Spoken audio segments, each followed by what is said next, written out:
السلام عليكم وأهلا وسهلا فيكم وين ما كنتم بتتابعوني. اليوم إن شاء الله جيتكم بوصفة ميني مطلوع من أروع ما يكون. هذا المطلوع للسندويشات رائع.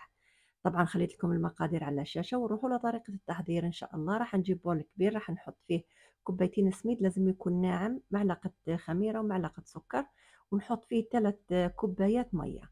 طبعا راح نحطهم هيك في بول يكون غامق، ونجيب البغان تاعنا ونخلطه مليح مليح على أساس نذوب هذاك السميد والمية. لازم تدخل مليح في بعض مع الخميرة والسكر بس. راح نخلطوهم مليح مليح. طبعا راح نغطيهم ونخليهم تقريبا من 20 ل 25 دقيقة لما تضاعف حجمها وتخمر مليح مليح هذاك السميد والخميرة والسكر. شوفوا ما شاء الله كيف تفاعلت وخمرت مليح. الحين راح نجيب انا بول الخلاط، راح نحط فيه طبعا هذاك الخليط كله. راح نحطه في صحن العجانة، واللي ما عندوش العجانة عادي يحطه في لجان اللي بيعجن فيه الجبنة تكون عنده شوية واسعة. بيحط الخليط فيه وبيحط عليه الطحين. طبعا الطحين الكمية ما نقولكمش كيلو، ما نقولكمش أقل، على حسب الكمية اللي بدكم تحطوها. في طحين بيشرب وطحين ما يشربش. راح نضلنا نحط طحين لما نوصل لدرجة القوام اللي بدنا إياها. حطيت لها طبعا أنا حبة البركة وشوية زريعة البسباس عشان ننكه هذاك الخبز، وحطيت الملح وفنجان تاع زيت. طبعا الفنجان نحط نص والنص نخليه في الآخر. طبعا بعد ما عجنتهم أنا بالعجانة هيك تقريبا 15 دقيقة. شوفوا كيف القوام تاعها، ما يكونش طري كتير وما يكونش جامد المطلوع عشان يجيكم خفيف، لأنه هذا سميد وطحين. راح نخليه طري العجينة عشان تجينا هذاك المطلوع يجينا خفيف كتير.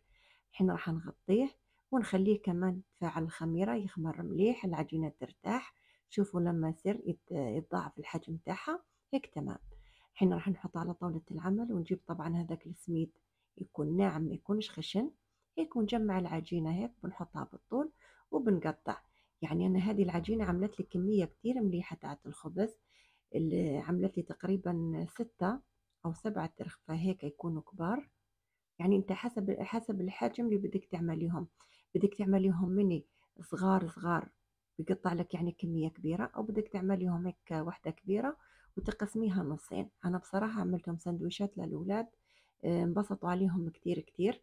وانتي حسب ما بدك تحبي تخليهم خبز زي ما هو مدور، تحبي تقسمي الرغيف على 2، انتي والاختيار تاعك ست البيت. احنا المهم نعطوك يعني كما نقولوا الطريقة وانتي دبري راسك. انا جوني تقريبا هاي 7 خبزات بالضبط. راح نغطيهم قبل ما ننظف الطاولة ونجهز الصواني، بتكون العجينة هيك ارتاحت شوي. راح نبلش نشتغل فيها. راح نرقها، ما نرقهاش كتير كتير، زي ما يقولوا نقرصها تقريصة خفيفة، يعني ما تكونش خميلة كتير وما تكونش رقيقة كتير، يعني شوي على اساس هذاك المطلوع يجينا خفيف من جوا. راح نقسم هذيك الخبزة زي ما حكيت لكم، نقسمها على 2. أنا جبت الصينية طبعا فيها ورق الزبدة، ضروري يكون ورق الزبدة. أنا عندي ورق الزبدة ممتاز ما يلصقش الخبز من تحت. شوفوا كيف حتى هذاك السانوج زريعة البسباس اللي حطيتها أعطتها واحدة النكهة كتير حلوة. شوفوا كيف القوام تاعها. راح كمان نقطعها على 2 ونبلش نحط في الصواني. شوفوا كيف ما شاء الله. الحين راح طبعا نغطيها ونخليها كمان مرة تخمر. أنا في الفترة هذه شعلت الفرن على 180. بعد ما تخمرت معي هيني حطيتها بالنص من تحت، طبعا فتحت لها، بعدين بشغلها المروحة بنحمرها من فوق. وهذا هو مطلوعنا سهل كثير وخفيف خفيف. أجا كثير كثير، يعني مفيش شي وحدة تقولي ما نجحتش في المطلوع. ما نقولوا احنا هذا ميني مطلوع تاع السندويشات. تقدري تعمليه لسندويشات لاولادك، بطاطا، دجاج، مرقاز، اللي بدك اياه، يعني نقانق شو ما حبيتي تحشيه تحشيه. او مثلا عملتي طبخة او شوربة وحطيتي معاه اللي بيناسبك. المهم زي ما تقول احنا اعطيناك الطريقة وانتي حرة في التشكيل، بتشكلي زي ما بدك. ان شاء الله ان شاء الله حبايبي مشاهدينا الكرام، إن شاء الله تكون عجبتكم الطريقة، وإن شاء الله استفدتوا كثير مني واستفدتوا من الوصفات اللي حطيت لكم إياها.